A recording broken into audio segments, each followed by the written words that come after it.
আসসালামু আলাইকুম সবাইকে। আজকে আমরা কমন 10 মার্ক সিরিজের পরিবেশ রসায়নের পার্ট 5 নিয়ে আলোচনা করব। তো আমাদের পার্ট 5 যে আলোচনার বিষয় সেটা হচ্ছে বর্গমূল, গড়, বর্গবেগ। কি বললাম? বর্গমূল, গড়, বর্গবেগ। তো এটা আমাদের বোর্ড পরীক্ষায় প্রচুর আছে। ঠিক আছে। তো প্রশ্ন কিরকম দেয় যে একটা গ্যাস দেয়া থাকবে।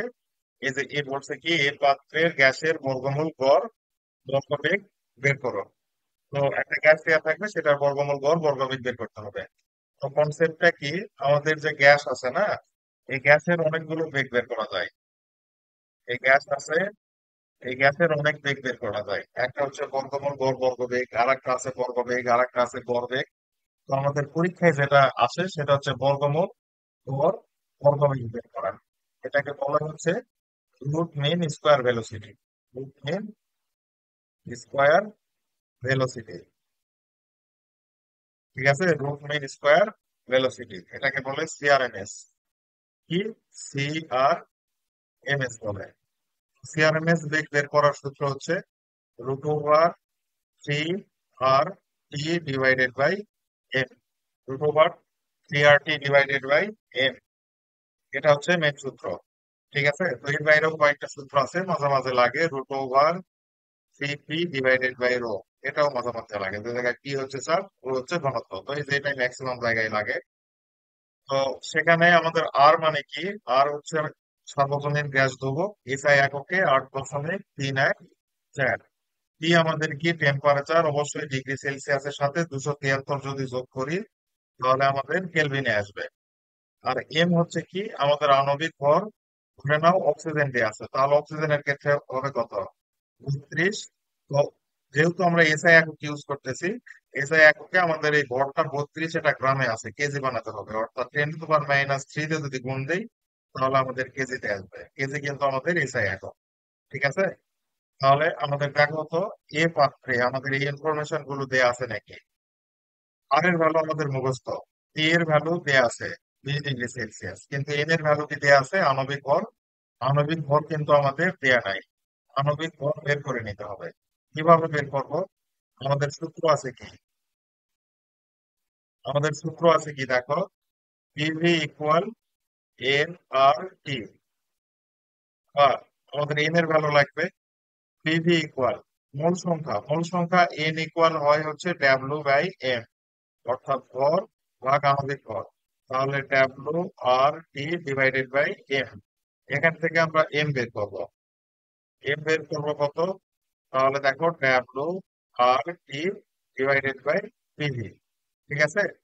তো এই ভ্যালুটা যদি আমরা এই যে এই পাশে নিয়ে আসি তাহলে আমাদের এম ইকুয়াল কি? ডাব্লিউ। ডাব্লিউর ভ্যালু কত দেয়া আছে? 0.84 গ্রাম। 0.84 গ্রাম। আর এর ভ্যালু হচ্ছে 8.314।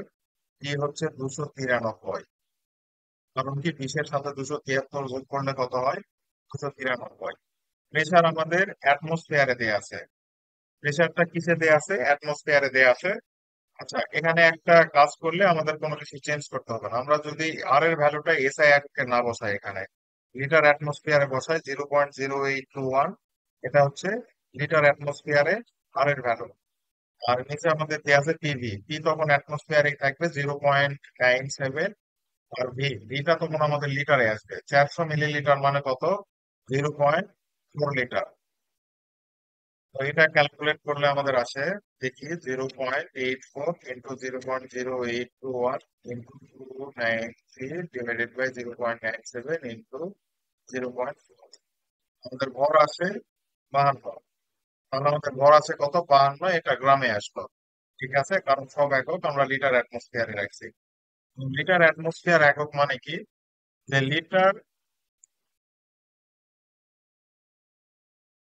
আমরা যদি কোনো একক যদি লিটার অ্যাটমসফিয়ারে রাখি তখন আমাদের প্রেসার রাখতে হবে হচ্ছে এটিএম এ। তারপরে ভলিউম রাখতে হবে হচ্ছে লিটারে। ঠিক আছে। আর তখন আমাদের আণবিক ভর হয় গ্রামে। আর যদি এসআই একক রাখতে চাই তখন আমাদের প্রেসার হয় নিউটন পার মিটার স্কোয়ারে। তারপরে আমাদের ভলিউম হয় হচ্ছে আমাদের এই যে মিটার কিউবে, টেম্পারেচার তো কেলভিনে, আর আণবিক ভর তখন আমাদের কেজিতে রাখতে হয়।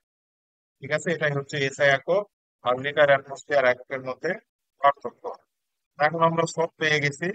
তো এখন আমরা ওই যে সিআরএমএস বেগটা বের করতে পারবো। তাহলে সিআরএমএস কত হবে?